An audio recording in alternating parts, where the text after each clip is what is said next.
Some of these guys make more in one night than I made in 30 years in this business. So I stop and understand that. Are they too demanding? You're damn right they are.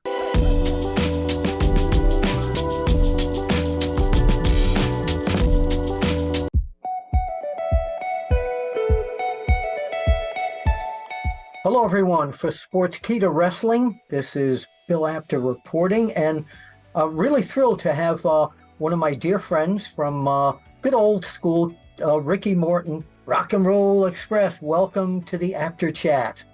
No, Bill, man, it's always a pleasure to talk to you. You know that. Sometimes I just call you right out of the blue for you to do Jerry Lewis for me.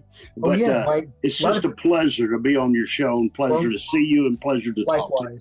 Any of you people who don't know who Jerry Lewis is, because there's a lot of millennials, I'll say, who's Jerry Lewis? So look him up on YouTube, and the famous words of Jerry Lewis, oh, I shame them, then you'll know who he is. All right, Ricky, one thing on the internet went viral, absolutely viral a few weeks ago. You were standing backstage at Impact Wrestling, and arms around, and his arms around you, CM Punk. Tell us about it.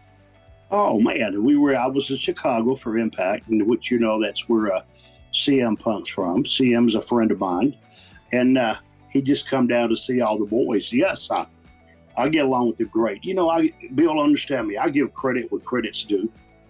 I think that CM Punk is he's a great credit to our business, especially in nowadays business. Some people might not agree with me, but I'm not here to win a contest or nothing. That's just my opinion. You know me, Bill. I've been around this business all my life, and I watch things. And it's not because that he is a friend of mine.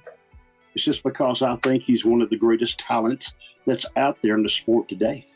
He's very controversial with so much that goes on backstage at AEW when he was there. I mean, the way he walked out of WWE as well. There's a controversial side to him that doesn't sit well with a lot of people. Can you tell us your feelings on that?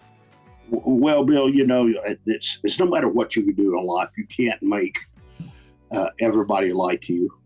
And you got to understand, Bill, when I broke into business, well, when Robert and I had a run, we never had guaranteed money. We never had things. See, I was controversial on a lot of things too. Believe me or not, I had a lot of fights with Dusty and a lot of fights with Jimmy Crockett, and, you know, in arguing over them, you know, so I can't say nothing really. I always stood up for the boys and the business, and CM Punk's the same way he is. I mean, gosh, you got to go on there and you got to deal with all these personalities. And you see, in my day, Bill, it was about putting behinds in seats and feeding our families. You know, that's what it was all about. Right. And it's still the same thing here. But nowadays, and I see this, everybody you look at, it's about me. It's not about you. It's about me. Do you see what I'm saying? Yes. And I'm not saying that the company, but you got to understand, when you're back there and you're trying to get these ratings and you're trying to put stuff together, nobody in the world is all going to agree with you, but sometimes you're going to have to stop and listen before we kill our business totally. Listen, I don't have the answers to everything, but I know a few things, and I know about our business, and definitely, Bill, I know how these guys are feeling. Sometimes it's hard, you know, especially when it's showtime and you're going over the finishes and you're trying to put all this stuff together.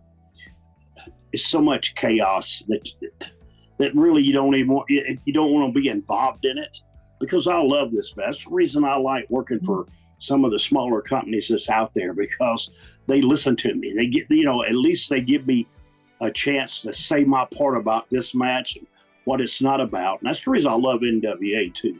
You know, I work in the back there, and it's helpful, especially when you have the wrestlers coming to you asking for advice, instead of a situation that you're talking about where everybody thinks they know everything and they don't know nothing.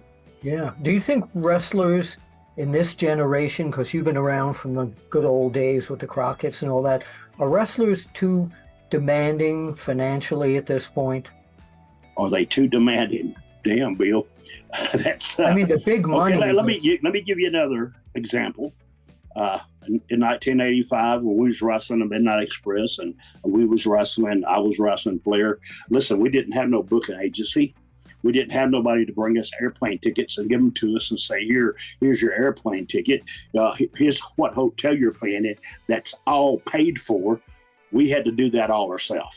Right. Do you understand me? Now, you're thinking they're asked to be demanding when they're making millions of dollars a year. And Bill, understand, some of these guys make more in one night than I made in 30 years in this business. So stop and understand that. Are they too demanding? You're damn right they are. Okay. But it's okay. At least they're making the money and I'm not. Yeah. So now one of the other, going backstage again in AEW, you and Robert Gibson, Rock and Roll Express, were, a lot of people say that the Young Bucks were the current version, the past few years, of the Rock and Roll Express, and yet they also, everybody's saying that there's backstage problems with them and all. Tell us about the Young Bucks, your relationship with them and what you think of them. Yeah, Bill, I treat people the way they treat me. They treated me with the most upright respect that there could ever be. I can only judge them by the way I see them and the way that they treat me. I have never seen them on a line in the back. I've never seen them try to voice their opinion higher than anybody else. I noticed that they were always business. Yeah. And then when Robert and I came in there, they shot a little videos with us, and and I did the Canadian Destroyer in one of their matches. You see, Bill. So just me telling you about how they treated me, that's the only way that I know them. Yeah. And I treat people the way they treat me. If you treat me nice, I treat you back nice. And if you're an asshole, I treat you back like one. What was it like? You were backstage at Impact Wrestling recently as well. Tell us what you were doing there.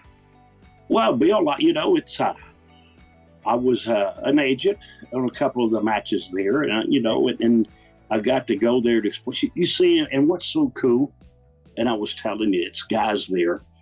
And I watch everything, even in NWA. I watch every match. I do this, and voicing my opinion to some of these guys, but I don't do it in front of people. I take them to the side and I talk to them. But first of all, it's just like learning our business. Before you can do our business, you have to understand it.